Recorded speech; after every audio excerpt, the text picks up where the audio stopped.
We've got a very high proportion of businesses in the North East that are manufacturers. We have the largest proportion of manufacturers in the UK, it's over 14%. Obviously we've got a large automotive supply chain in the region.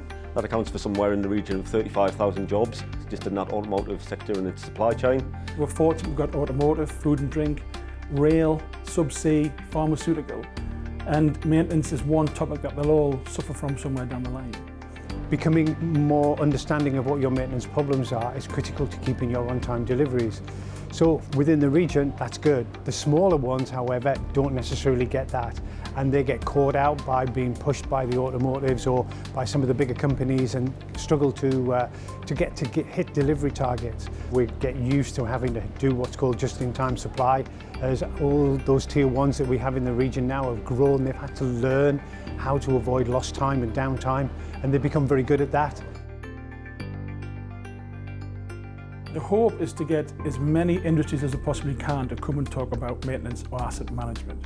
And we're quite fortunate that we have some big, large industries in the northeast of England with their large supply chains. And then those supply chains are supported by smaller companies. Presenting here today has been really inspiring to share information and talk to other people about their ideas of this massive journey that we're on. So it's a fantastic opportunity not only to share the knowledge that I have, but also to listen and take away the knowledge and contacts that I make from the other delegates that attended today.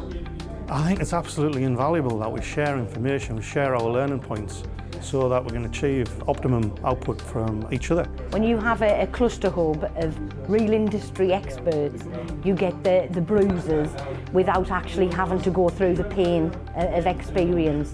So you're getting that experience, and it's much more practical in its implementation back at base. That peer-to-peer learning is what's so valuable, and that's what really makes it successful, because it's the practitioners talking to the practitioners.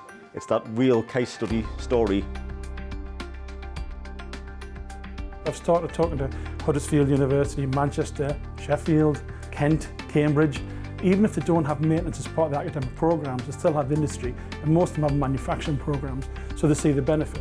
UK manufacturing have to get on board with this concept. They say if you're not on the journey, you will get left behind, and therefore you will lose business because you're not on the Industry 4.0 journey. We have over 10 partners now in the UK who are working on their versions of the maintenance forum. At the end of the day, whilst it's great that we're benefiting the North East, it's equally important that we're benefiting the UK as a whole and driving that UK value in manufacturing.